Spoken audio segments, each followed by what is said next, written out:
Hello, you are watching PSI. Now, every now and again, we get a request to do a debunk or look at a piece of equipment or even a phone app to give our feedback on it and to let you guys know what we think. This video is about the dead bell. Some of you may already have seen it being used on YouTube videos or on TV. With a little help from Appydroid development, we're going to take a look and review the dead bell. Check it out. So here we have a video of Appydroid Development's YouTube channel. Yeah, it doesn't matter, the setting is going off the whole time, and I did figure out why it's doing that. So I've stopped it there. It's electromagnetic actuator. So that is going to come out like that and hit the bell. I'm presuming it's connected to a circuit inside, but this thing will give off kind of its own EM field, which will probably trigger it. I need to see inside of this.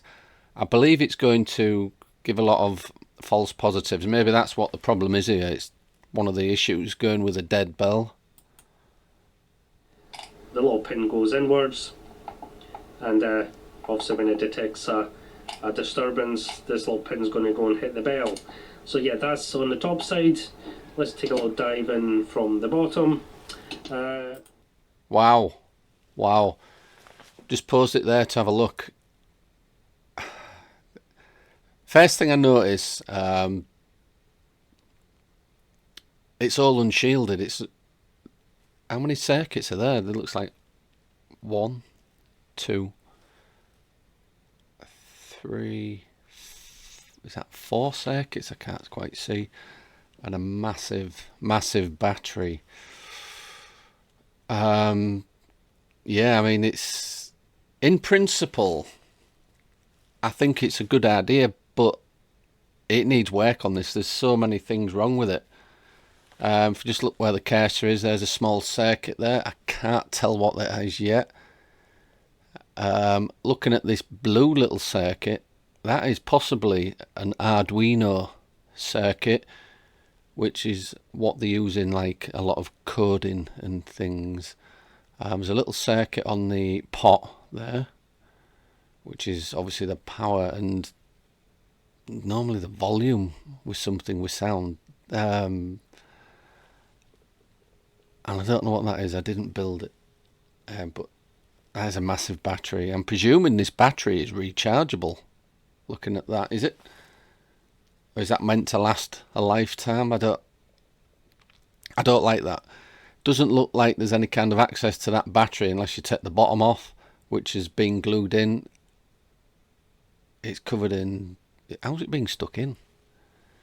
Hot glue.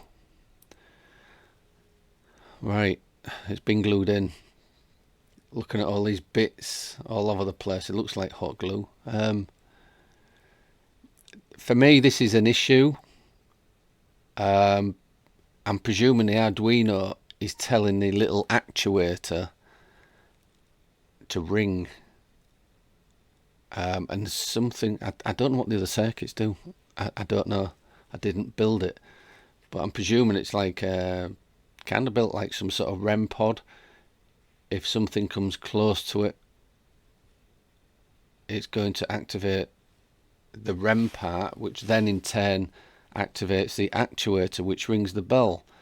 But that in itself is going to interfere with this circuitry, what detects EM fields.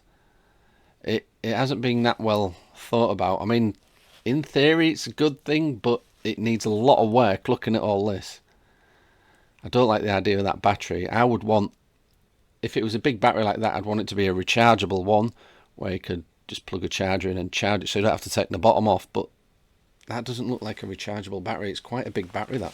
Quite a lot of power for such a small circuit.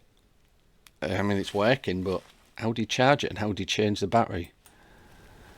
A very simple circuit. There's not much to elaborate on here. We do have a very large battery here. This is a little bit overkill for the project, if you ask me. An 1860 I agree. would be much more suited to this charge controller. That was another Another problem circuit. with these charge controllers is they do have terrible parasitic drain, so that battery is going to go fairly flat fairly quickly. Right. After about 6 months in hibernation, if you put this away, that battery is going to be flat again. Wow, so already there's a big issue with the battery. This is what Appydroid development is saying. There's going to be a big drain if you leave it standing, or even if you're using it. Because of this circuit here, it's going to drain your battery, basically. The reason I know this is because it's the exact same charge controllers we use on the Paratex, and to get rid Right. of that problem we actually had to physically add a secondary voltage regulator which shuts off the circuit and Right. detects this battery is low.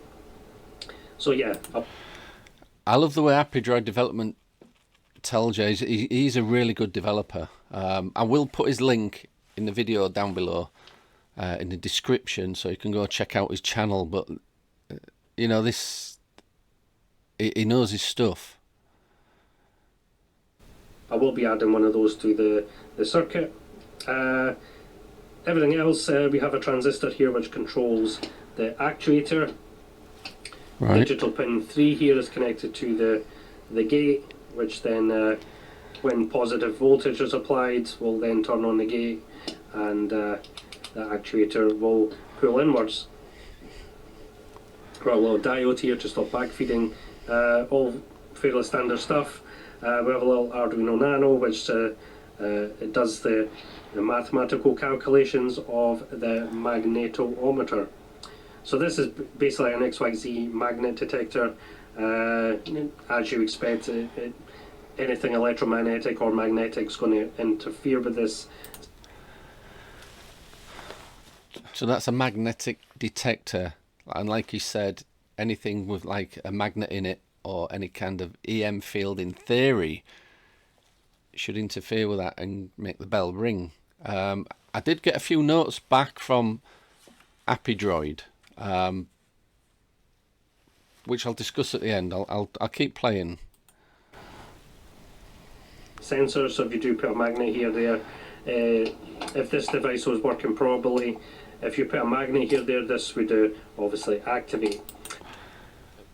You could fake paranormal activity basically just by putting some sort of magnet near it, what you couldn't see. You could trick people into believing that a ghost was ringing this bell. Are they good for paranormal use? Yeah, it depends on the implementation. Are they good for paranormal use, like Appydroid just said? I think the idea is good, but like I said, all this has issues. There's this has been sent to Appydroid to try and fix the problem. He doesn't make these. It's all unshielded. It's not protected, which means a lot of things could interfere with it, and it's getting a lot of false positives off its own circuit. It's setting itself off. It's triggering itself. So I wouldn't use it unless these issues were fixed, which I think Appydroid development is doing there. But yeah, this